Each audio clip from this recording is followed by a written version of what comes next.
was wondering when you'd pick me. I was starting to worry I wasn't your type.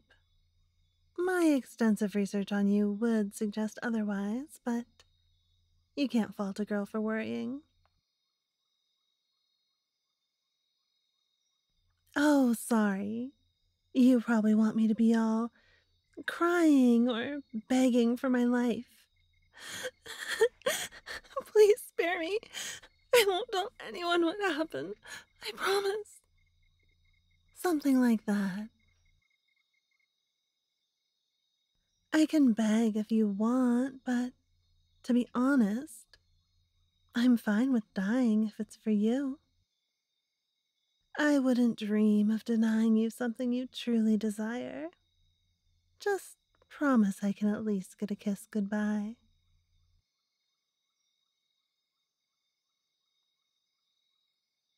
That's what I like to hear. If any of your other victims had tried to get close to you like this, I might have to dig them up and murder them a second time. Of course I know where they are. I watched you bury them in this very forest. Although, maybe we need to discuss strategy. I'm not sure burying is really the best choice. All it takes is one curious woodland critter dragging a jawbone into town, and next thing you know, the sheriff is digging up your hard work. No, you have me all wrong. It's not a threat at all. If anything, I want to help you. If you'd let me. Of course I'm capable. No, I haven't actually killed anyone before, but it's not for lack of trying. It's a cute story, actually. You remember your first victim a few months back? Uh, Cameron something? It makes me a little jealous to hear that, but I get it. I guess your first is unforgettable. Anyway, I saw you two on your date. It really was by accident. I was picking up some takeaway for dinner, but when I saw you, I couldn't tear my eyes away. At work, you're always so aloof and proper.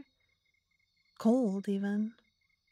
You know, some of the new hires are scared to even pass by your office because no one can quite tell what's going on in that wonderful brain of yours.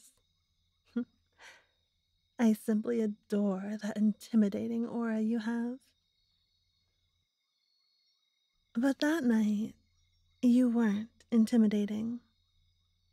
You were downright flirty. The way you leaned in to whisper into her ear, trailing your fingertips up her bare arm, your bodies angled so close together, drawing one another into your own little world. You are lost in each other. I wanted to scream, but instead, I pushed down my anger and followed you. I waited very patiently across the street until you left the restaurant.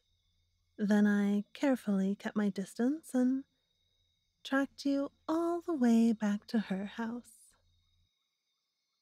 When she invited you inside at the door, I was seeing red. How could she have seduced you so thoroughly when you barely give me the time of day? It didn't make sense. It wasn't right. But now I knew where she lived, which fake rock she kept her spare key in even. All I would have to do is visit her late one night and I could fix the problem. We could go back to our slowly budding relationship, and you'd never have to know how I took care of this little obstacle. Imagine my surprise then when you emerged an hour later, not love drunk, but cold and aloof once more, and carrying a pair of quite heavy duffel bags. You'd already fulfilled my revenge fantasy. Isn't it obvious by now I'm on your side? You really don't have to deny it. There's only a little more. I followed you out to the forest and watched you dig a somewhat shallow grave to dispose of your leftovers. You still looked at her so longingly, softly. Even then, with feet of dirt on top of her lifeless body, I was still jealous. I wanted you to make that expression for me. Only me.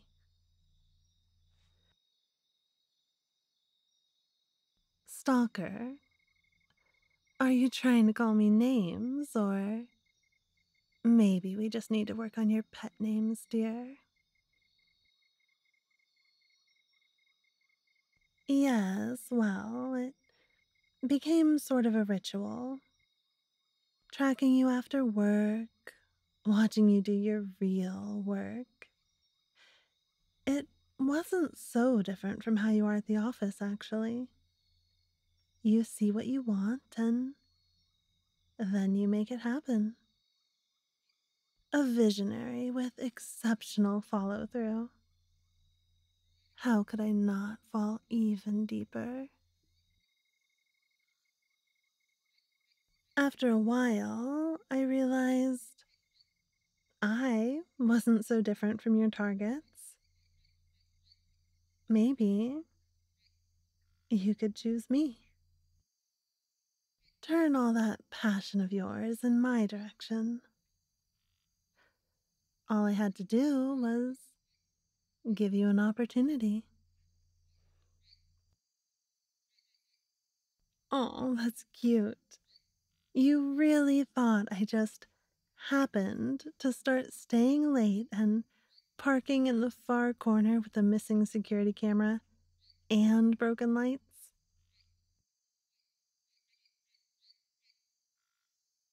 It wasn't too obvious. It worked, didn't it? I was a little worried you wouldn't take the risk since we're coworkers, so I had to make the bait extra enticing. It hardly took any effort at all for you to swoop in and grab me after work today.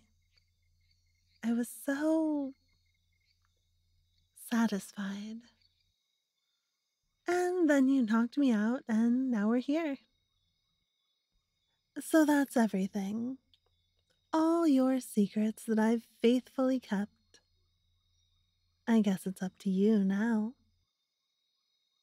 Are you still going to kill me?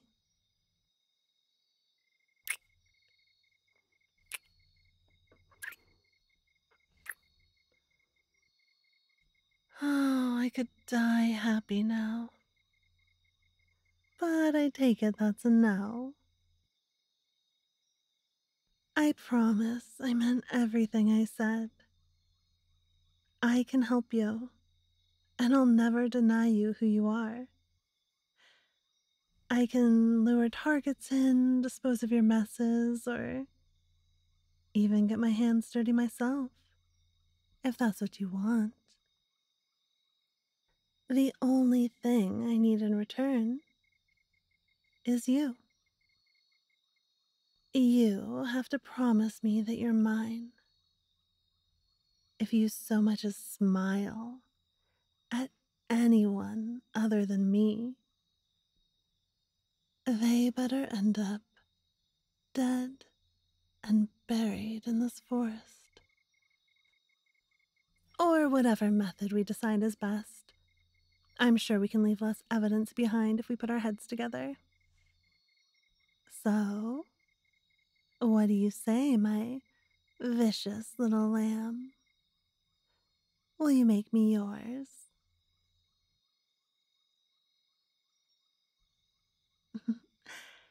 Yes, my little lamb. You don't like it? You might be a scary monster to the rest of the world, but you're my prey. Mine. So why don't you take that knife of yours and either cut me free or cut my heart into tiny little pieces?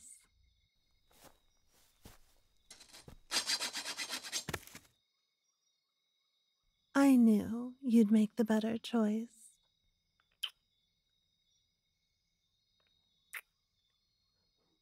Mm, Before I forget, do you have my bag somewhere? Oh, good. As romantic as it might be, I'd much rather wreak havoc together than die together. At least for a while yet. I meant it when I said I'd die for you, but I couldn't leave you behind. All alone. You can decide if we live or die, but you should know. I plan on keeping you with me. Either way.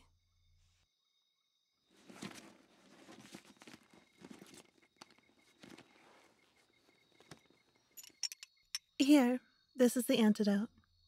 One for you and one for me. Have you really not figured it out, or are you just playing along? Either way, it's my lips. A dash of odorless, tasteless poison mixed in with my signature peach lipstick. Don't go thinking that's my only trick, though. I meant what I said before. The one thing I won't accept is competition for your love. So, your place or mine, we have a lot of planning ahead of us and a lot of getting to know each other.